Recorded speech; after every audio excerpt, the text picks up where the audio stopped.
Good morning guys, good evening, good afternoon. Welcome po sa aking YouTube channel. I'm Rose Vlog. Pag-subscribe naman po sa aking YouTube at subscribe ko rin po kayo. Thank you po sa lahat ng subscribe at nag-nood sa aking sa maliit na aking YouTube channel. Thank you everyone. Guys, so ang fresh ng isda, galing yan sa sinasahod ng amo ko. Dito sa maliliit na isda yan. O, tingnan yan guys, di ba may maliliit na isda? Yan, nasasama po ito yung malalaking isda. Ito lang yung gusto ng amo ko nga huhulihin. Pero pag nagsasahod siya, sumasama itong isda na to. Tingnan guys, so, ang dami. O. Fresh na fresh. Yan guys, maglilinis ako ng isda na hinuli ni amo. So guys, maglilinis ako ng maliliit na isda. Ito po yan, oh. Fresh na fresh.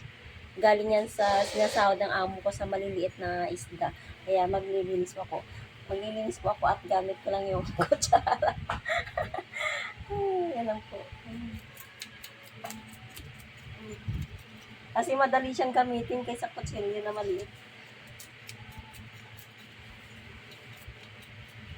Yan. Fresh na fresh niya yung sarap siya gawin ng tuyo.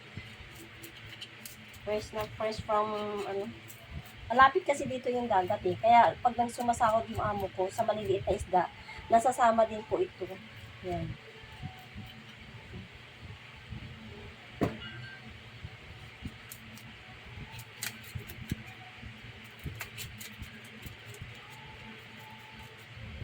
Sarap siyang gawin tuyo.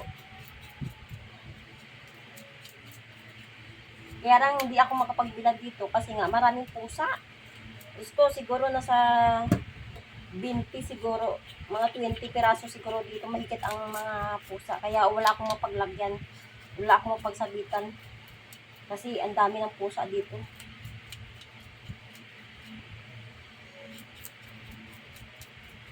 Kaya lilinisan ko na lang siya.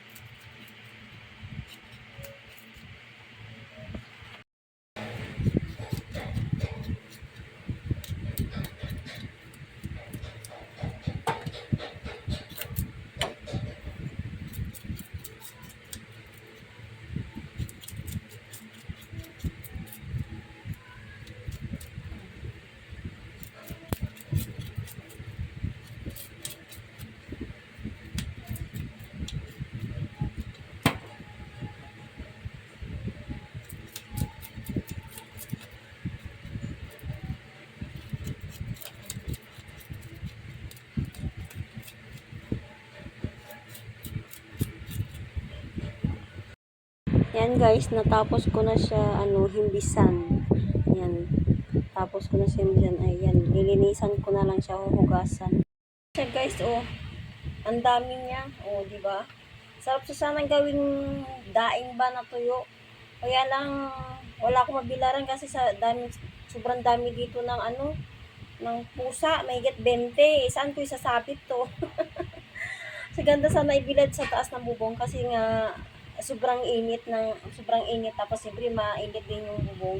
Siyempre madali siya matuyo. Kaya lang guys, pag bilad mo wala pa guri sa minuto. Andyan na yung mga pusa. Ano kaya yun yung yan dami. Oh, ayan guys, oh, ang dami. Fresh na fresh pa naman siya. Kaya lang masyado lang siya matinik. Kaya gusto ko nito gawin siya tuyo.